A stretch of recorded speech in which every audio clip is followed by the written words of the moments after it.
is this. Of course, there would be many ways to approach an exhibition on dance. It could focus on how to dance. It could focus on the traditions of dance, Bharatanatyam and Kathak and Odissi and so on. It could focus on regional traditions, but it doesn't.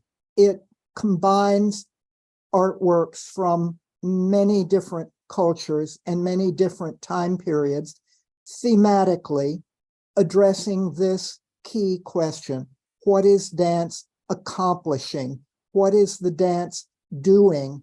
Why is the dance able to accomplish what it accomplishes? Because we find that in the broad Indian cultural area, India and its neighbors, that dance is enormously important in religious thinking, court life, social life, and we want to highlight that. The exhibition, I should say, the exhibition has 120 artworks. They're borrowed from about 25 art museums in the United States, museums that have important South and Southeast Asian and Himalayan collections, 25 museums, 125 works.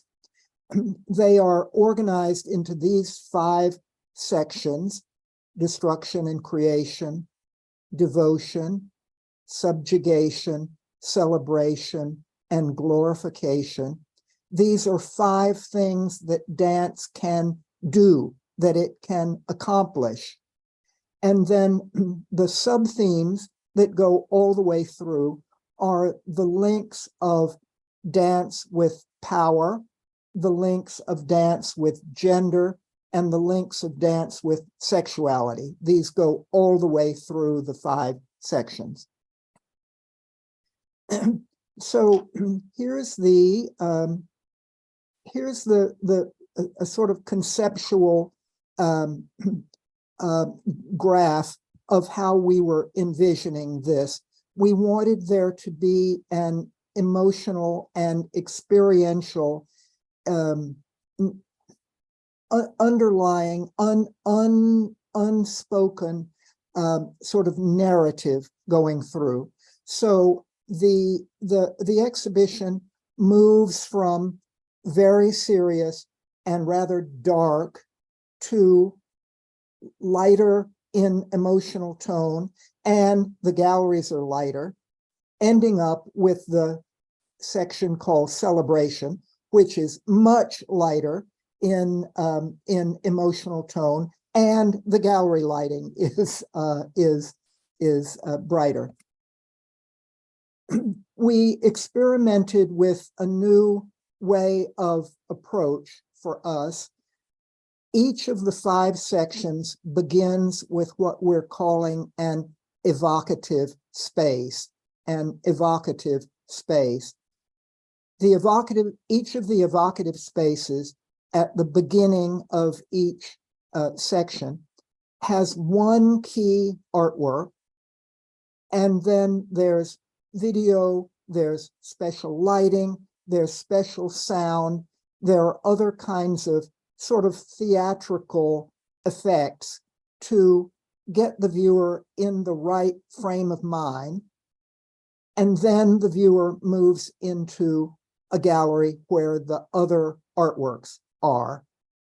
And then they move to another evocative space, and then another gallery, and so on, through the 5 sections.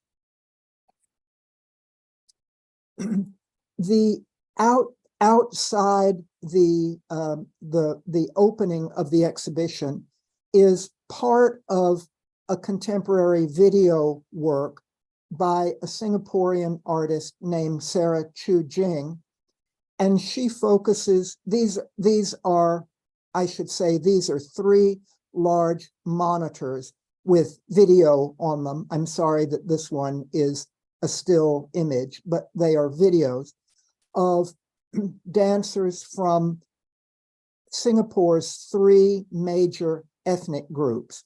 So from right to left, there's Malay Singaporean, Chinese Singaporean, and Indian Singaporean.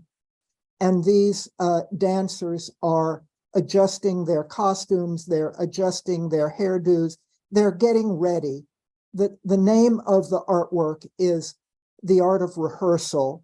So these dancers are getting ready for their performance. And we put this outside the exhibition to suggest the idea of getting ready to enter the exhibition and to be prepared.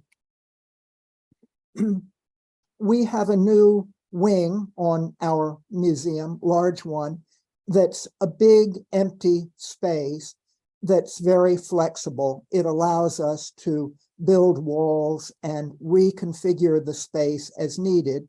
So here's what the exhibition looks like in plan. So if you notice in the upper left-hand corner, it says enter. So you go in there and then you walk the length of a lobby, and I'll show you that in a minute. The lobby has sort of preparatory materials. And then at the end of the lobby, there are red velvet curtains to suggest a theater. And then you enter the evocative space for destruction and creation. And then you move to the gallery for destruction and creation, and so on through the 5 sections. On the right in the middle, note that there's something called possible video viewing area. I'll show you a picture of it later on. We ended up using that for pop-up dance performances. So just one dancer coming in and performing in that space from time to time. We can't do it. We wish we could do it all the time, but that's not practical. But this, you'll see, this space is set up for these brief one-person dance performances. Now, here's the lobby. On the left-hand side, as you see, are the introductory wall texts. On the right-hand side, images of Bollywood posters. Thank you so much to MAP for making these available to us. The actual posters are in the MAP collection, and we chose some posters for movies that had unusually important, prominent dance sequences. And thanks so much to MAP. MAP sent high-res images so that we could show the images of the posters. Also, there are QR codes giving access to all of these movies. Of course, visitors aren't going to access the movies and watch them standing there in the lobby, but it gives them the idea that they could go home and watch the actual movies if they want to. Then the first evocative space centers on a Shiva Nataraja with video and sound. I'll show you. And the little video that I'm going to show you, the motion that you'll see is in the projections surrounding the Shiva Nataraja.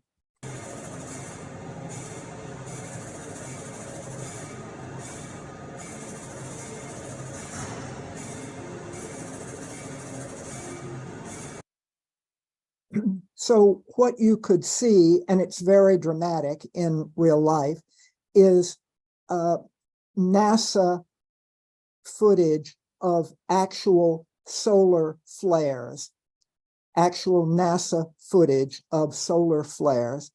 And we wanted to use that to emphasize the cosmic importance of the dance of the Shiva Nataraja, and to give visitors the idea that this dance is affecting the larger cosmos and not just the world. The sound, which I think you could only barely hear, it's a combination of temple bells and damaru. So the Shiva Nataraja is, of course, holding and shaking a damaru, and we hear that sound. I should say that one of the challenges for us is we have audiences who come to the exhibition knowing a lot already. Indian American audiences, Southeast Asian American audiences often know a great deal. They know the religious traditions, they know the mythology and so on. And so they come with a lot of background. Then a large part of the general audience knows nothing, knows zero. So we have this challenge of trying to address audiences who come already knowing something and having personal connections, perhaps, memories of what their parents or their grandparents told them, what they experienced growing up, and then other audiences who have no idea whatsoever. So that was the evocative space. Then we go into a gallery, and I will return to some of these artworks in a few minutes. All of these artworks have to do with the theme of destruction and creation. And as you can see at a glance, they mix up Indian, Tibetan, Nepalese, Mongolian, actually, from all different periods. So they're grouped by the theme and not grouped by geography or chronology or even religious tradition, because here we have Buddhist and Hindu mixed up together. The next evocative space for the section called Devotion, the key artwork is this very large painting of Krishna and the gopis dancing. The gopis have been drawn out into the forest, out of their homes, out into the forest by the sound of Krishna's flute. And we have Indian flute music playing here of the kind that we might imagine Krishna playing. The gopis go and join Krishna in the great circle dance of the Ras Mandala. Here's an instance where just about everybody from Indian heritage will know this story. Other parts of the audience come knowing nothing, so they're saying, why is that man blue? And why are there so many replications of that man? And what's going on here? So there is a challenge of our audience, different parts of our audience coming with very different levels of knowledge. General audience people have even said to us, is Krishna Hindu or is Krishna Buddhist? Is Krishna a man or is Krishna a woman? How can I know this? So some of the general audience come with no knowledge whatsoever. Then the next, so of course, then there's a gallery with artworks related to the theme of devotion, and I'll come back to that. The next evocative space is for what we're calling subjugation. In other words, conquest or overcoming. And this is a surprise to a lot of our audiences, the idea that dance can be used for conquest or subjugation or overcoming. But in fact, of course, that's rather common in Indian religious traditions and cultural traditions and mythological traditions. Here we're focusing on a 1,000-year-old Cambodian bronze of the esoteric Buddhist deity Hayvajra, who is dancing surrounded by 8 yoginis. The yoginis are standing on lotus petals. So there are 8 lotus petals with a yogini dancing on each one. And in the center is Hayvajra dancing. And he's dancing on a corpse, a dead body that represents ignorance, death, fear of death. So this dance has to do with overcoming, subjugating death and the fear of death. And of course, it brings great power, because if any of us can advance in our spiritual progress enough that we can overcome our fear of death, overcome death itself, that gives us great power. And in this secret, mystical Buddhist tradition, if we as adepts who had to reach a very high level of spiritual accomplishment, if we could do that, then we would get great spiritual power, but also this worldly power. The texts say that if you succeed in identifying yourself with the deity Hayvajra and you become one with Hayvajra, you can defeat your enemies, you can make the sun move backwards, and so on. So as you can imagine, kings were very interested in this tradition. And the kings of Cambodia became adepts, became members of this cult themselves in order to advance spiritually, but also to get the power to defeat their enemies and so on. Kublai Khan was a member of this cult. The Cambodian monarch was a member of this cult.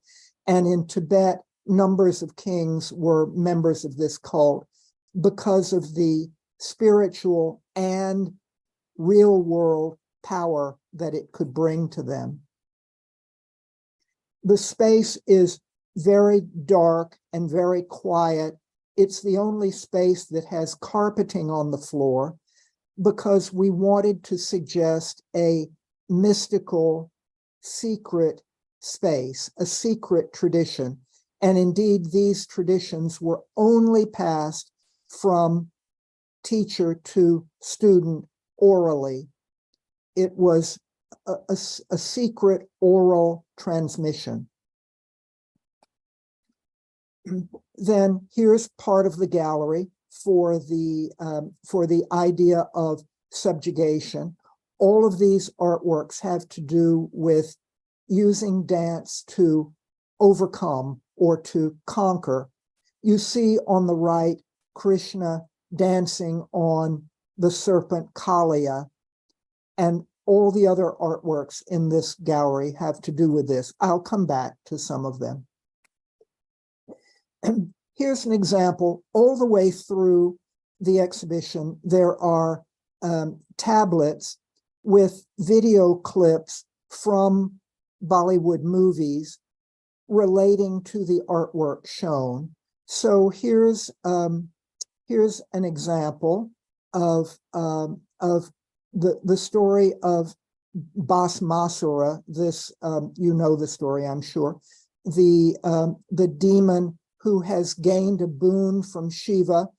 What he asks for is that he can never be killed unless someone touches his head.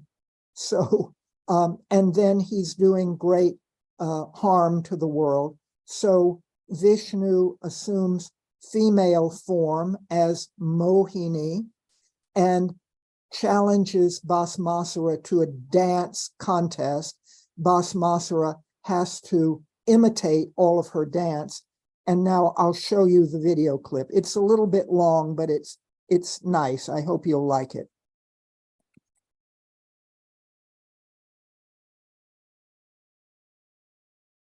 (1961).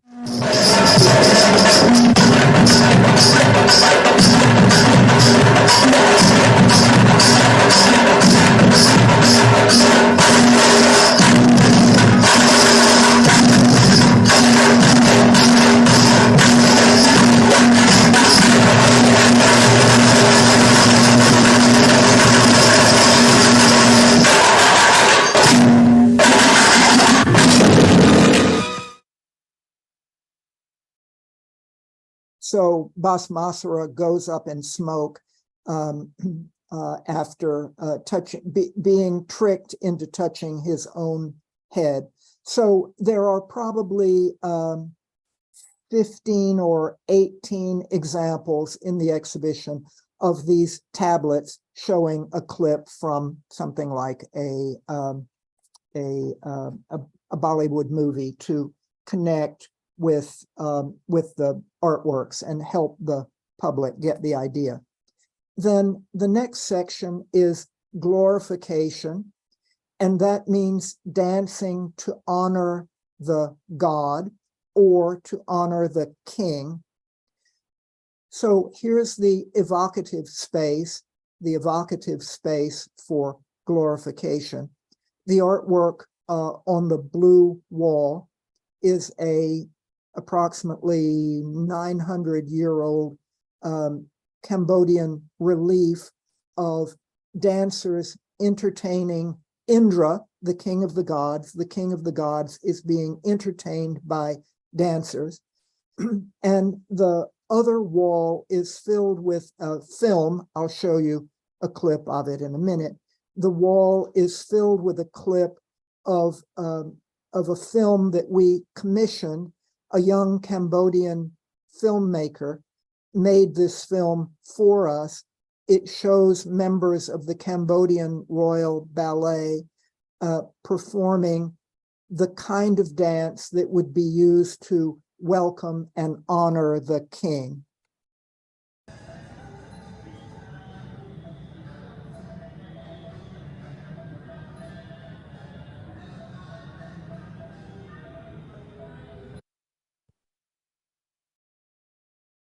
Then the gallery that shows the artworks having to do with glorification, again, honoring through dance either the god or the king.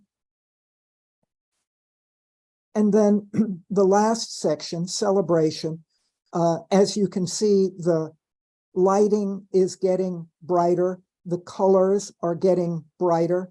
And we wanted to end on a very upbeat and energetic and happy note. So the video that I'll show you a little clip, the video is something that a colleague of mine found. It's a man from Belgium who's quite a good dancer, and he goes out onto the street and stops people and asks them to teach him their dance. He asks people on the street to teach him their dance, and then he imitates them. So I'll show you a little clip.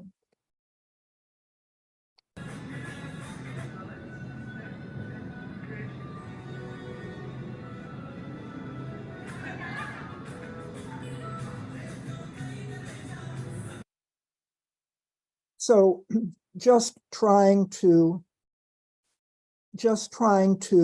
give the visitor a sense that we're going into a happy, upbeat, even humorous, celebratory mode.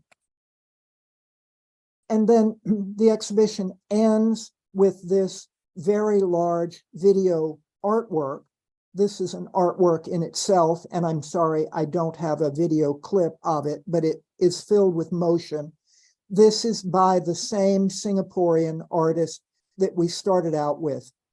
And it shows the back streets of Singapore with dancers from the Malay Singaporean, Chinese Singaporean, and Indian Singaporean traditions practicing their dance in their own neighborhoods. So they're not, of course, not on stage yet. This is, the name of the work is The Art of the Rehearsal. So they're practicing, they're rehearsing in their home neighborhoods.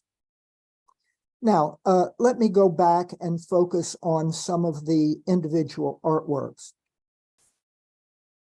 Of course, the great Shiva Nataraja that we started out with. For general audiences who don't have Indian or Southeast Asian or Tibetan heritage, the image of Shiva Nataraja may be the only Indian artwork they can remember seeing. The image is famous enough that almost all visitors will have seen it. They may have no idea of its meanings, but at least it will be visually familiar to them.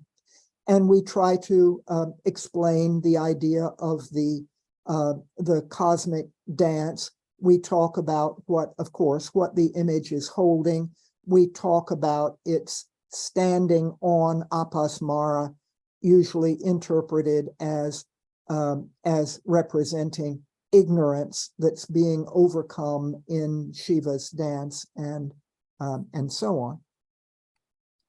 Then also in this gallery for destruction and creation, this very beautiful gilded bronze from Tibet of a tantric Buddhist, esoteric Buddhist deity named Vajravarahi. She's associated with the idea of in the mythology, associated with the idea of a boar, Varahi, of a boar, and coming out of the right side of her head is a boar's head, a pig's head, boar's head. And the idea is that the boar will consume anything, even garbage. Boars, pigs can and will consume anything.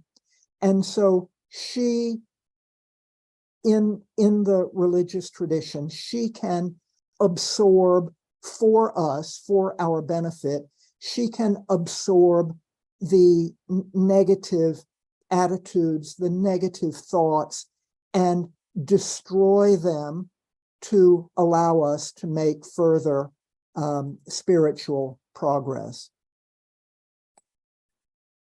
And then another Tibetan artwork of dancing skeletons. These are, in fact, very high deities. They're dancing in the cremation ground, the shmashana. They're dancing in the cremation ground, as do a lot of the deities in various parts of the exhibition. And our specialists, researchers, have emphasized how productive the cremation ground was for spiritual advancement, either going into the cremation ground and meditating and forcing yourself to come to terms with death and decay, or if not doing it in real life, then doing it in meditation. You create a cremation ground in your meditation, in your imagination, and then you force yourself to go in it to come to terms with death and decay.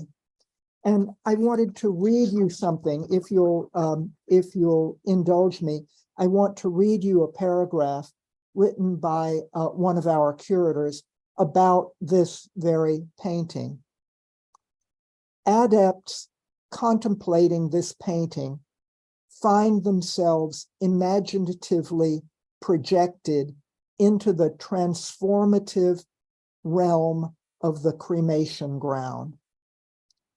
There, contemplatives dance and chant the fierce rites of visualized meditations. There, the mystery of death and generation is confronted once and for all in an apocalypse that seems destructive only when seen from the mistaken perspective of the illusory and impermanent fiction we experience as the ego. So it's our ego, it's our self that is mired in illusion and false understanding. And these deities will help us. So to continue, from the enlightened perspective of these deities, from the enlightened perspective of these deities, which sees all things as empty, blissful, and luminous, even the disgusting forces of the cremation ground become potent fuel for enlightenment. So very profound religious and philosophical ideas embodied in an artwork like this. And then the next section, devotion. So we saw already the very large painting of Krishna and the gopis, the cowherd women, dancing, and it's large enough that even inexperienced visitors can become very enveloped in it. And once they learn what's going on, they're I must say, they often sit and spend a lot of time looking at this painting because they're very taken with it and its meanings. Then in the next gallery, so we have emphasized the idea that Krishna is living in the village of cowherders as a boy and then a young man. And the people in the village don't know that he's a high god. He's in disguise in a certain sense. But then once in a while, Krishna reveals his true cosmic form, and that's what this painting is showing, a representation of the cosmic form of Krishna. You see that in his midsection, just below the waist, we see the circle dance with the cowherd women, but it's shown again up at the very top, and the very top is Goloka, the highest heaven of Krishna, and the Rasamandala, Rasalila dance is happening perpetually in the highest heaven. It's happening right this minute.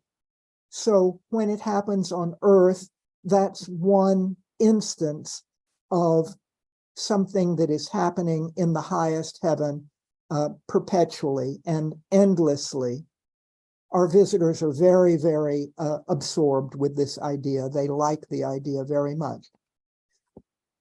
Then to give a suggestion of the idea of dance related to bhakti, here's Saint Chaitanya dancing, worshiping Krishna. He's overcome with love and devotion to Krishna, and he's weeping for joy, crying and crying and crying for joy. And so he's dancing in a pool of his own tears. And we use this to get across to general visitors the idea of the passionate devotion, sometimes expressed in dance, of a worshiper for Krishna. Then this is the Cambodian image of Vajra that I showed you before. This mystical Buddhist deity who is known in ancient Cambodia, ancient Bihar and Bengal, and in Tibet about 1,000 years ago. 8 heads, 16 arms, 4 legs. Maybe you can see that the legs are doubled. There's 2 legs on each side, dancing on a corpse representing false understanding and death, and surrounded by the 8 yoginis, each dancing on a lotus petal. And here's a Tibetan mandala of exactly the same thing. Vajra is in the center, dancing, surrounded by 8 lotus petals, arranged north, south, east, west, and so on. On each one of the lotus petals, there's a yogini dancing. And then in the circle around the outside circle, there are the 8 cremation grounds that are 8 great cremation grounds that are mentioned in the mythological text. So all of this is taking place inside a sort of a palace that's situated in the among the cremation grounds. And again, meditating on this deity, if we do it enough and properly, we will be able to come to terms with and ultimately to overcome death and the fear of death. Then also in this area is Shiva and Kali dancing, and in the background you see some of Kali's followers. They have been given the mission to defeat and kill demons who were ravaging the earth, and they're holding skull cups with blood, and in their killing of the demons, they've gotten revved up, and it's very challenging to get them calmed down again. So part of what's going on here is the attempt to dance having been used to conquer, then how do you get it under control again? Then Shiva and Parvati on the bull Nandi. Now we're in the glorification section. So the idea of dance being used to honor the gods or the king. So on either side here, we see dancers and musicians dancing and playing music in honor of Shiva and Parvati. And then, of course, actual dance performances took place at the royal courts. Here we are in Udaipur in the royal court of Mewar. The Maharana is watching a performance. These performances were part of a series that apparently went on for several evenings, in which holy, sacred episodes would be performed in dance for the benefit of the ruler. the ruler, it's entertainment, but it's also for the spiritual, religious benefit of the ruler, for him to contemplate these the meaning of these performances and the episodes that they relate to.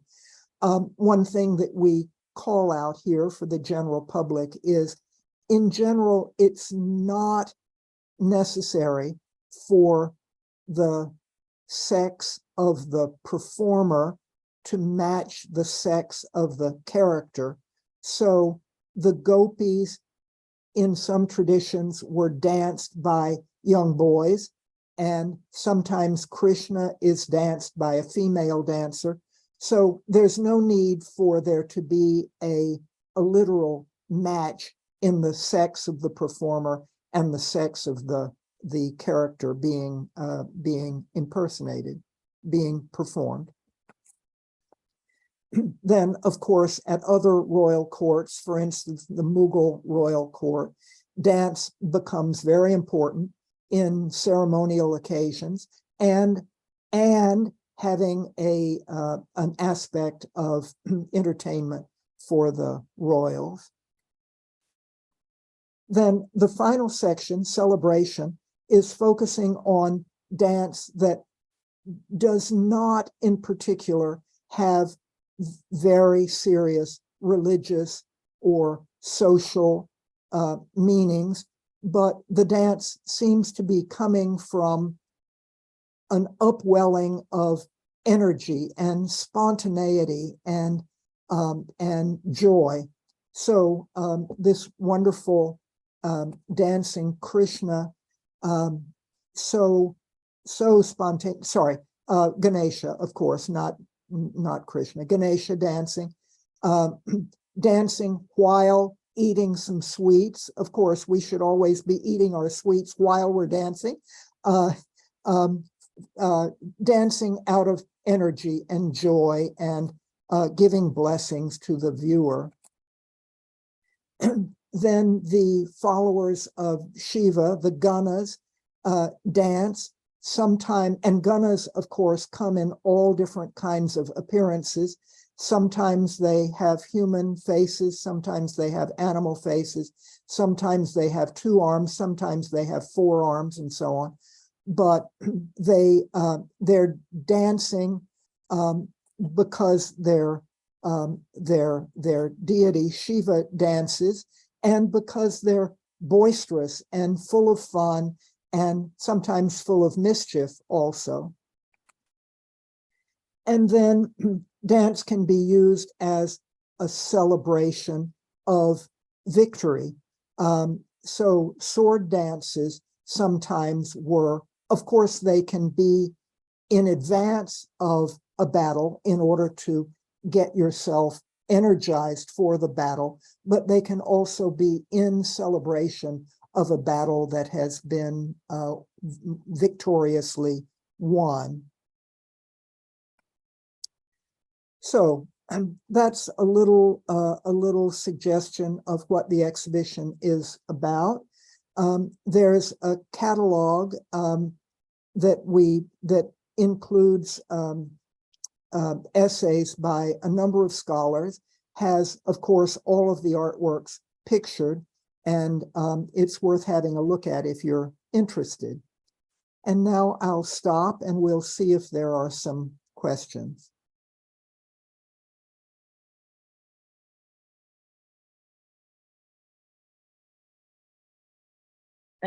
Thank you so much, Forrest, for taking us through the exhibition. And I think some of those artworks were such a delight to see. So thank you so much for that.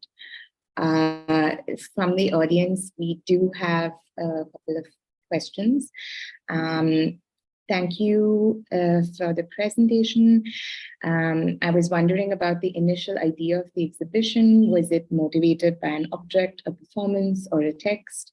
How did this, how was this curatorial concept developed? How was the curatorial concept developed? The idea of it originally came from Laura Weinstein, who's a curator at the Boston Museum of Fine Arts. She, the great scholar Ananda Kumaraswamy was on the staff of the Boston Museum of Fine Arts, and he wrote extensively in the early part of the 20th century on dance and the arts. So she is, in a sense, a descendant of Kumaraswamy, curatorial descendant of his, since he worked at the Boston Museum, and she is now the curator at the Boston Museum. The original idea was hers. She and I discussed it over lunch one day about 6 years ago. And so there were a couple of parts of the impetus.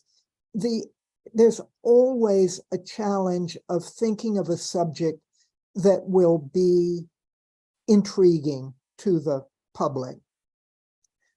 There's many very obscure topics that I would like to focus on for an exhibition, but no one will come to see it because it's too obscure.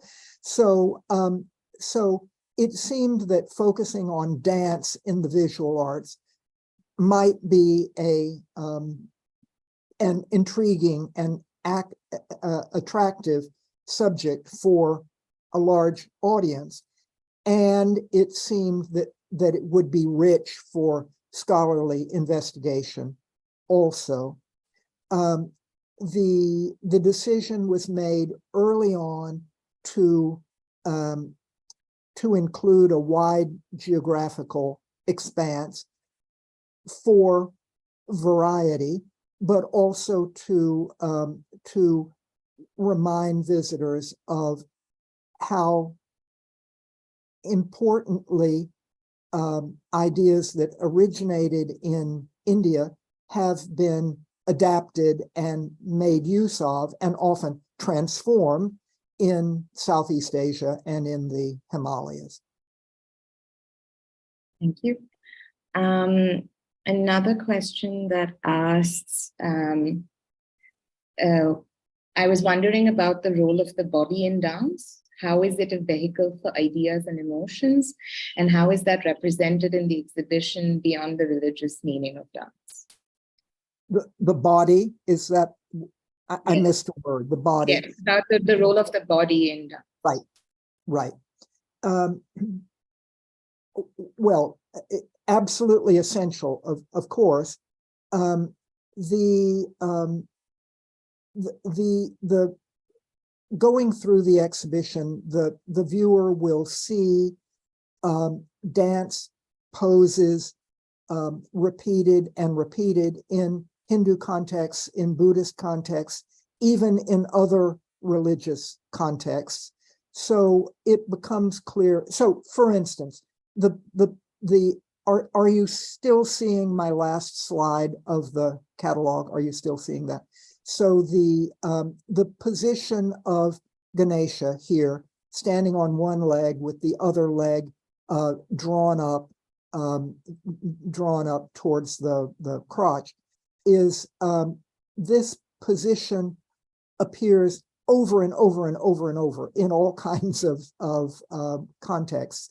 And we notice visitors trying to do it, standing in the gallery and trying to take this position, and to see how long they can hold the position without falling over. Of course, they're not really dancing. They're just trying to hold the position. The body comes up, of course, in the context of, is the performer male or female or something else? We may not know exactly where a performer would have identified themselves on a sex or gender spectrum. And for the general public, not the knowledgeable Indian American audience, but for the general public, they're often puzzled whether certain figures are male or female, not the performers, but the character, the religious or courtly figure. So they have to look carefully and think about, is what I'm seeing intended to be male or female or something else? Interesting. You talked about the diversity of audiences. So particularly with different knowledge, different levels of knowledge. So in terms of artworks and forms that often have a lot of religious and ritualistic significance, then coming into this exhibition space where the lens through which they're being looked at is more specific, could you maybe talk to us a little bit about how you were navigating those cultural sensitivities when you were planning and curating the show? Right.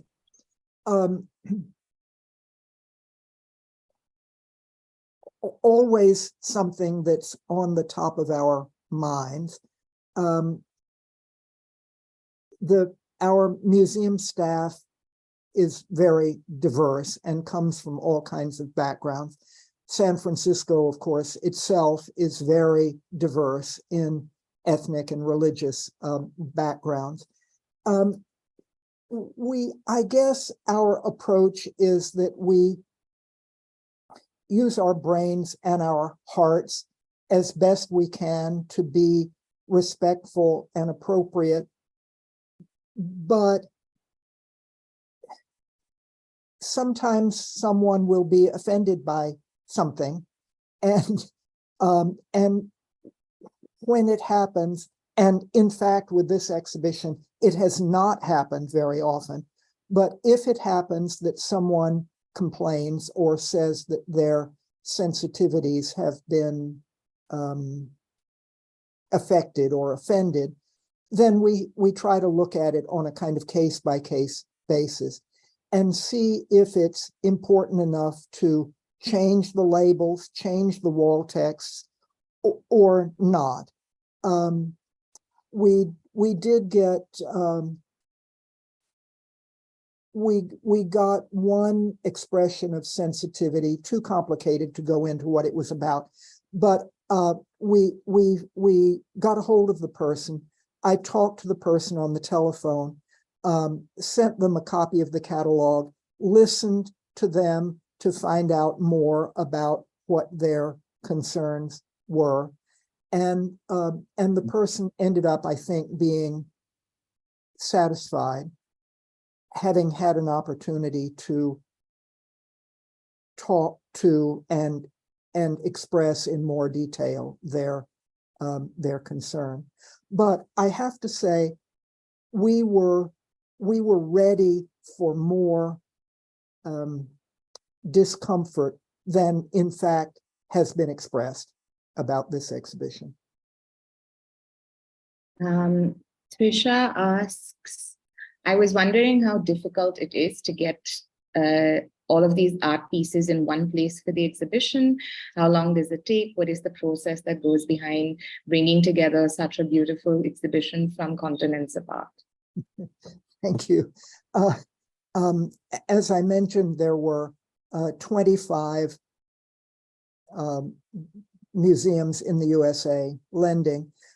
We did not go to Europe. We did not go to India or Thailand or Cambodia to borrow, because it's complicated enough borrowing from 25 museums in the US. It's a very long, complicated process.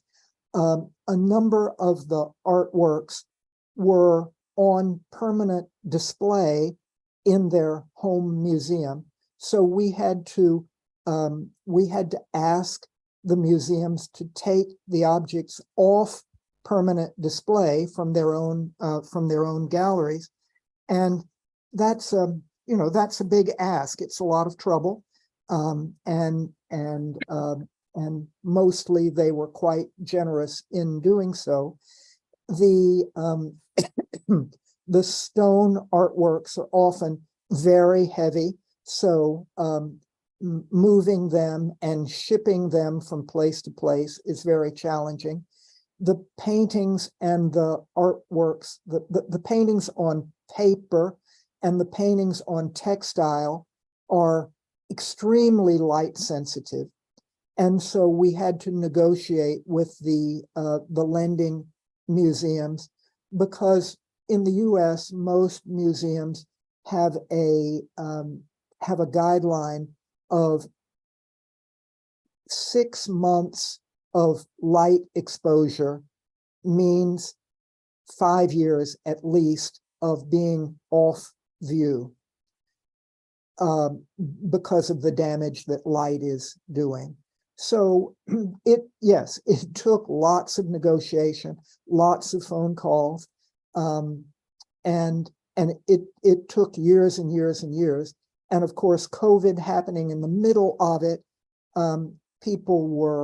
we could contact people, but they weren't in their offices. They didn't have their files. They couldn't go check the artwork because they were under lockdown for part of COVID.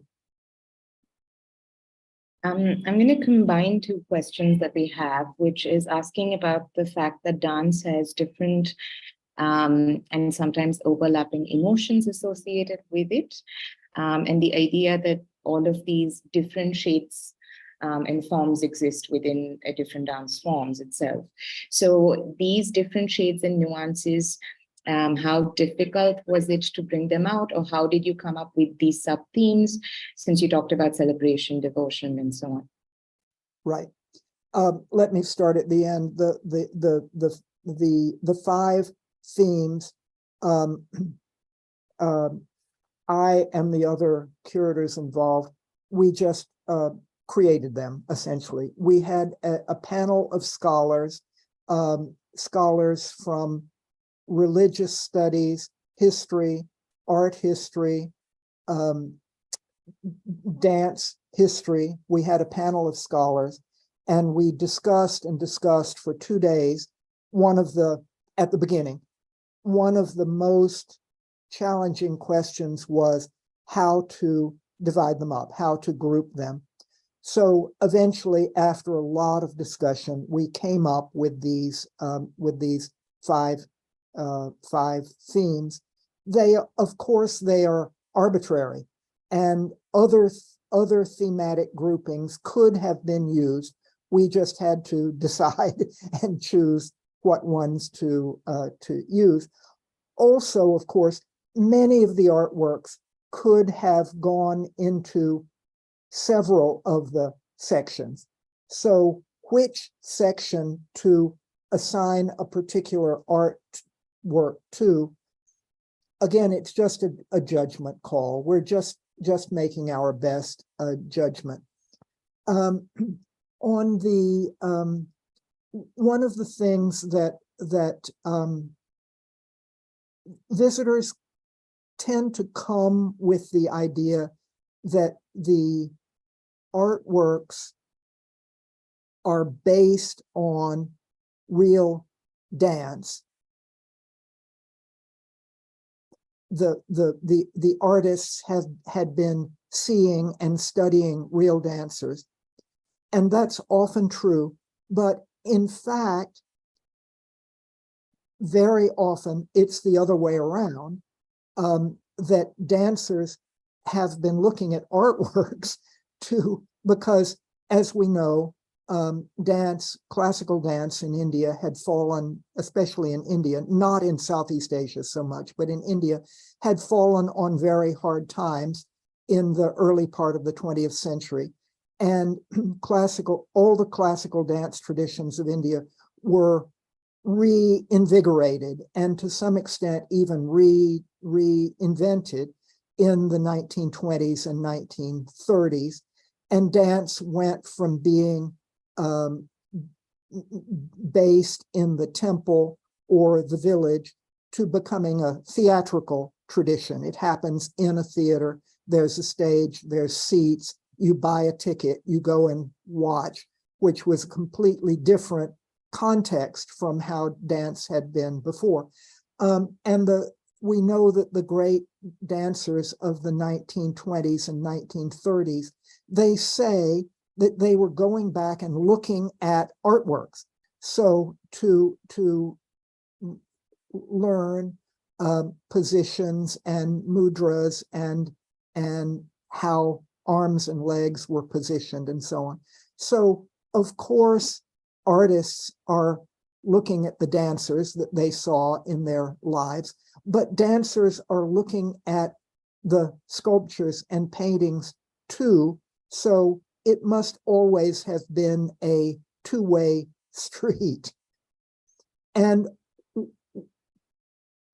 visitors find, even visitors who are themselves dancers, realize that for many of the ancient artworks, works that are 500, 1,000, 1,500 years old, it's not easy to interpret them in light of Bharatanatyam or Kathak or whatever, because over the centuries, the traditions have evolved. So I think that's actually a good segue into the next question. Someone has asked if different forms of more contemporary practices of dance find a place in the show, like Kathak, Bharatanatyam, and Kathakali. And I think just to also tack on in similar lines, if not in the exhibition, is there programming around the exhibition that looks at those kinds of practices? Yeah. So those dance traditions that you mentioned are represented in live dance performances. And we have those very small ones that take place within the exhibition, one dancer with a recording and dancing very briefly, and then discussing with the audience. And we also have larger dance performances in the auditorium where people come and watch the whole performance. And we had Kathak, we had Bharatanatyam, we had Balinese dance, we had classical Cambodian dance, we had one tradition of Tibetan dance. So yes, those living traditions are represented in programs more than in more than within the exhibition per se. Great. Since we're over time, I'm going to have one last question, which is just about the title and asking if you could maybe talk a little bit about why it was called Beyond Bollywood.